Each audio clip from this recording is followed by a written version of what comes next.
નમસ્કાર દર્શક મિત્રો, ટીવી18 ન્યૂઝમાં આપનું સ્વાગત છે। તળાજા તાલુકાના ઉચ્ચડી કેન્દ્રવર્તી શાળા અને ઉચ્ચડી પ્લોટ શાળામાં કન્યા કેળવણી મહોત્સવ અને પ્રવેશોત્સવ યોજાયો। ઉચ્ચડી કેન્દ્રવર્તી શાળા તથા ઉચ્ચડી પ્લોટ શાળામાં કન્યા કેળવણી મહોત્સવ અને પ્રવેશોત્સવનું ભવ્ય આયોજન કરવામાં આવ્યું હતું। કાર્યક્રમમાં મુખ્ય મહેમાન તરીકે નાયબ સચિવ કૃષિ વિભાગ ગાંધીનગર ઉપસ્થિત રહ્યા હતા।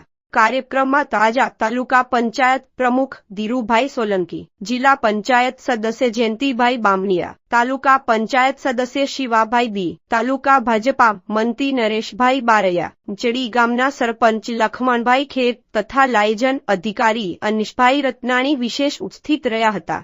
નવા વિદ્યાર્થીઓનું સ્વાગત કરી તેમને શિક્ષણ કીટનું વિતરણ કરવામાં આવ્યું હતું। સમગ્ર કાર્યક્રમનું આયોજન ઉચ્ચડી કેન્દ્રવર્તી શાળાના આચાર્ય મધુભાઈ ગુજિયા, ઉચ્ચડી પ્લોટ શાળાના આચાર્ય કાંજીભાઈ કોડેચા, શાળા પરિવાર તથા અમસી દ્વારા કરવામાં આવ્યું હતું। ટીવી18 ન્યૂઝ રિપોર્ટ અશોક ધાપા।